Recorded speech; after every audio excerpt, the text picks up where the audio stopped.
আল্লাহ পাক রব্বুল আলামিনের জান্নাতে যাওয়ার জন্য, জান্নাত পাওয়ার জন্য ওরকম কোনো আমল করতে হয় না।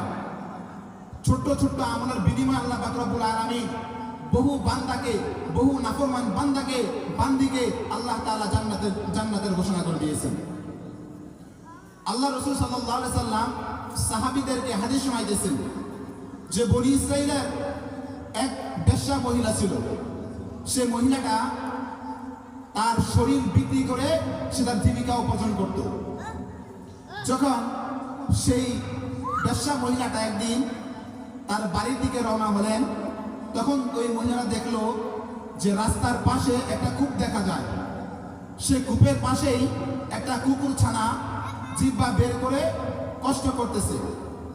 পিপাসার কারণে তার জিহ্বাটা বের হয়ে গেছে। মহিলাটা বুঝতে পারলো যে কুকুরটা হয়তো কষ্ট করতেছে। যখন সে তার কাছে গেল, গিয়ে দেখলো যে সেখানে একটি কূপ আছে, কিন্তু কূপের মধ্যে রশিও নাই, বালতিও নাই, পানি উঠানোর কোনো সরঞ্জাম সেখানে নাই। বেশ্যা মহিলাটা একটু দয়া হয়ে গেল। দয়া দেখানোর জন্য সে মহিলাটা তার নিজের ওড়নাটাকে রশি বানাইলো, তার পায়ের জুতাটাকে সে মোজা বানাইয়া সে কূপ থেকে পানি উঠাইয়া যখন কুকুরকে খাওয়াই দিল এবং সে সেখান থেকে বিদায় নিয়ে যখন বাড়িতে চলে গেল, সেই রাত্রি সে মারা গেল।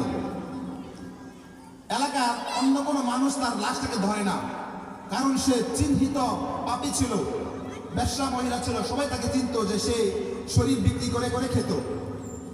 তখন আল্লাহ পাক রব্বুল আলামিন ওই রাত্রিতেই মুসা আলাইহিস সালাতু ওয়াস সালামকে স্বপ্নে দেখাইলেন যে আমার এক প্রিয় বান্দী দুনিয়া থেকে বিদায় হয়ে গেছে। মানুষ তার কাজের কারণে, বাহ্যিক কাজের কারণে তাকে অবহেলা করতেছে, তার লাশটাকে ছোঁয় না, ধরে না। তুমি যাও, তাকে জানাজা পড়াও এবং তাকে ভালোভাবে দাফন করে দাও।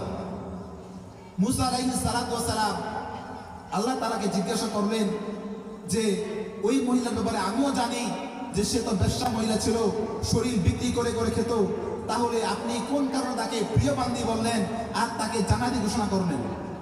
আল্লাহ তাআলাকে যখন প্রশ্ন করলেন, আল্লাহ তাআলা বললেন যে এই মহিলাটা যখন রাস্তার পাশ দিয়ে আসতেছিল, তখন সে একটি পিপাসিত কুকুরকে পানি পান করাইছে। পানি পান করানোর ক্ষেত্রে ওই কূপের মধ্যে কোনো রশি ছিল না, বালতিও ছিল না। সে তার ওড়নাটাকে রশি বানাইছে এবং তার জুতাটাকে বালতি বানাইয়া সেই কূপ থেকে পানি উঠাইয়া এই কুকুরে যখন পান করাইছে, আমি আল্লাহ পাক রব্বুল আলামিনের দয়ার সাগরে ঢেউ খেলে গেছে। আমি আল্লাহ পাক রব্বুল আলামিন তার একটা বেশ্যা মহিলা এত দয়া দেখে আমি সহ্য করতে পারি নাই। আমি আল্লাহ তো তার থেকে বেশি দয়াবান। যদি এই একটা বেশ্যা মহিলা সাধারণ একটা নিকৃষ্ট কুকুরকে এত দয়া দেখাতে পারেন, তাহলে আমি আল্লাহ পাক রব্বুল আলামিন যিনি রহমানুর রহিম, আমি এত দয়া সাগর হয়ে কেন একটা বেশ্যা মহিলাকে জান্নাত দিতে পারবো না? তখন মুসা আলাইহিস সালাতু ওয়াস সালাম অতি দ্রুত ঘুম থেকে উঠলেন, ফজর পড়ে পড়ে সঙ্গে সঙ্গে ওই মহিলার দিকে চলে গেলেন।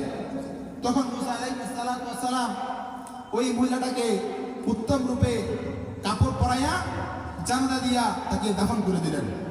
আল্লাহ পাক রব্বুল আলামিন আমাদের সকলকে জান্নাতে যাওয়ার জন্য ছোট ছোট আমল বেশি বেশি পরিমাণ করার তৌফিক দান করুক এবং আমাদেরকে সকলকে নিয়ামতের শুকরিয়া আদায় করার তৌফিক দান করুক। ওয়া আখিরু দাওয়ানা আলহামদুলিল্লাহি রাব্বিল আলামিন।